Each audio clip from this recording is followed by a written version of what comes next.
Well, here we are at the website, themusiciansapprentice.com. Please don't search for The Musician's Apprentice using Google or other search engines.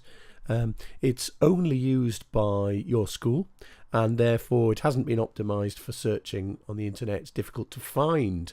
So what you need to do to get to this website is place the website address directly in your address bar, www.themusiciansapprentice.com, and that will take you here to a login box. Now, I will be sharing with each of you your login names. You all have one, and we'll share those during class. Everybody's password is the same, and that is 123 by default. But once you've logged in, I'll be asking you to change that to something more secure. Although there isn't particularly sensitive information stored on this website, it makes sense to secure it, make sure nobody else can log in into your account and make changes and that sort of thing. Okay, so my student login is Mungall55. So I'll just log in here, like so.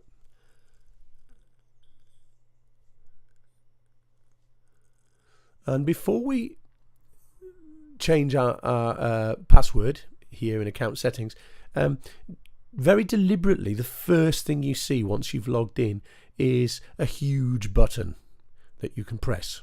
Okay, and that's because this is so important. This button here, it says View Student Transcript, and it's exactly that. It's effectively your written work and written feedback. Now, if I click it, to give you an example, this is a transcript of the work that I've done.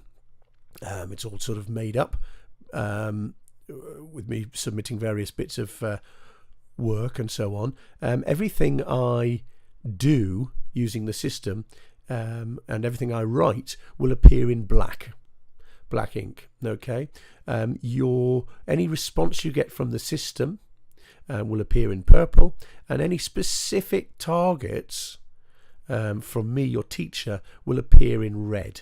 Okay, and what you can do is it's date ordered, so you can basically take a look back at your workflow. What is it that you've done? What feedback have you received? How have you made changes? How's that impacted your scores?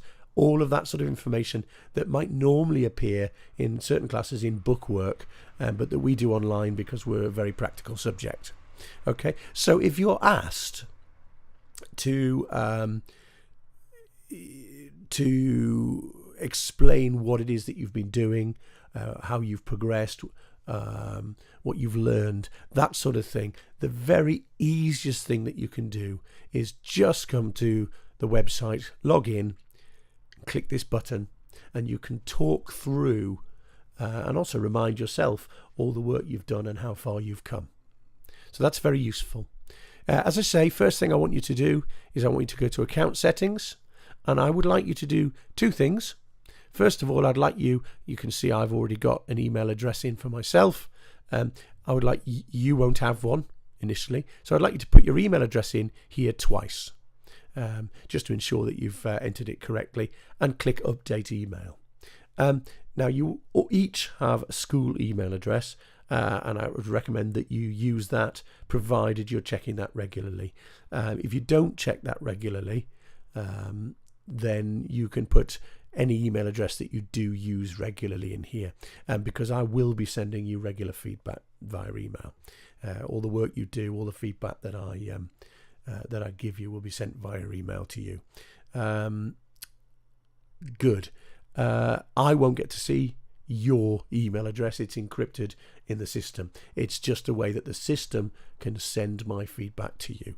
And the other thing, change your default password from 123 to a password that's a little bit more secure, and please do make a note of the password that you've chosen, so that you don't get locked out. It's very important that you can access this system. So make a note somewhere, or choose a password that you can remember. Good. The only other thing I want to show you right now is how to submit your independent learning challenges. Now, to do that, you will come to this menu here at the top that says Actions. Okay, and there's lots of things you can do, and you'll gradually learn of all the features that are available on this website. But initially, you need to know about this button here, Ensemble Compositions. And the reason is that all of your independent learning challenges are ensemble compositions. Okay, so when you submit work, okay, and not just your final work either, but work in progress, you're going to come here and you're going to click this button, Ensemble Compositions. The first thing you'll see is that you don't have any compositions, of course, because you've only just logged in for the first time. So you will need to create a new record by clicking Add Record here. Now, the first thing I'm going to do is I'm going to create a title for my composition.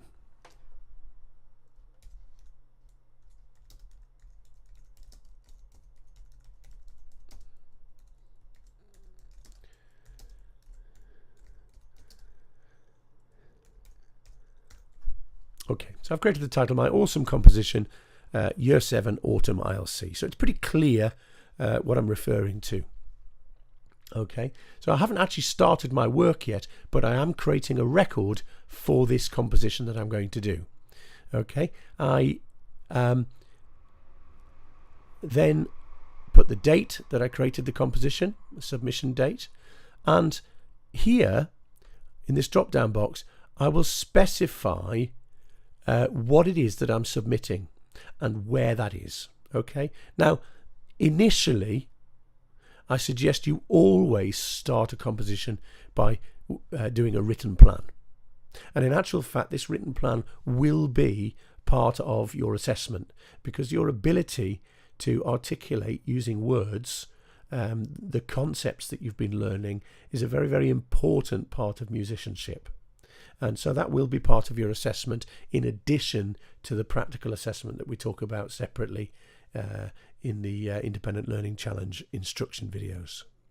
Okay, so if I'm going to write something on the system itself, then I will have to say that, well, where is the work that I'm submitting? Well, it's actually on the Musician's Apprentice itself. Okay, so there we are. I've created a composition record, simple as that. It's got a title. It's going to be work that I'm about to write on this system. So I, as your teacher, can find your work directly on this website, and this is the date that you submitted it. So I'll save that record, and I have my first composition. Okay, so let's do that work that I said I was going to do. This is my plan. I want this to be an awesome pop song. Okay. So I submit my brief there, my plan. What you'll find is that when you receive feedback, you'll get an email to say that your work has been marked. The feedback in this case will refer to the fact that your composition plan is really not detailed enough. In fact, the only thing that's particularly useful here is that you've specified the genre that you're going to be working in, which is pop. Okay, but I'll be looking for all sorts of musical detail here, because always, as in any subject, we've got to think carefully about musical detail before we just get started.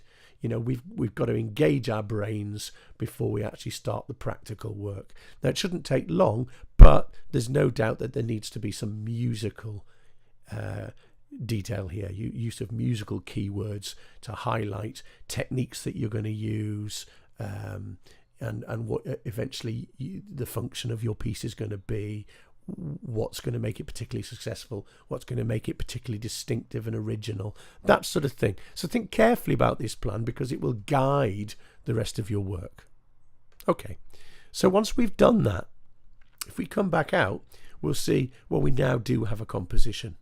our first composition has been saved to the system, and your teacher will mark that, and as I say, you'll be notified and be given feedback.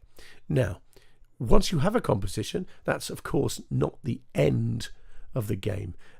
You will be doing little bits of work on this composition until you hit the deadline, actually. So you can come back in here and this time choose a new date, assuming it's a different day that you're submitting your work on. This time you might have actually submitted a recording, your first draft, for example, of your work. That being the case, you do need to tell me where to find the recording for marking.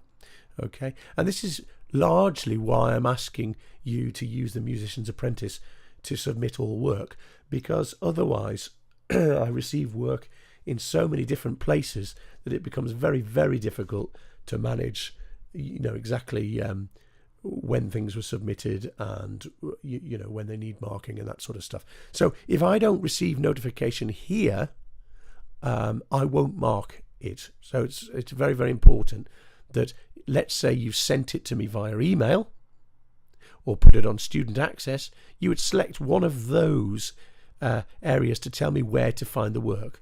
Let's pretend you've put it on student access. Okay. By default, I assume that every time you submit some new work, you update this, you want me to mark it. And so by default, this awaiting marking will be ticked, which means I will be notified and I will mark your work. Okay. If you're submitting something but you don't want it marked, you can untick that. But by default, everything you submit, I'll try to give you feedback on.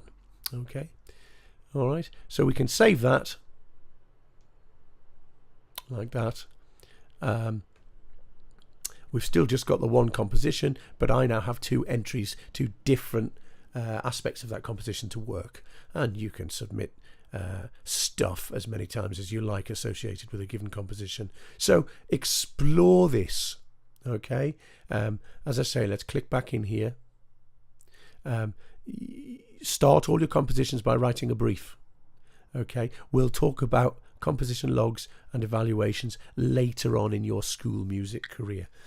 But write a brief, and then every time you submit a little bit of work, not just at the end, not just by the deadline, because otherwise you'll get no feedback until it's a graded piece of work. Every time you do, let me know where you've sent that work. I will then retrieve it, catalogue it, mark it, and give you feedback.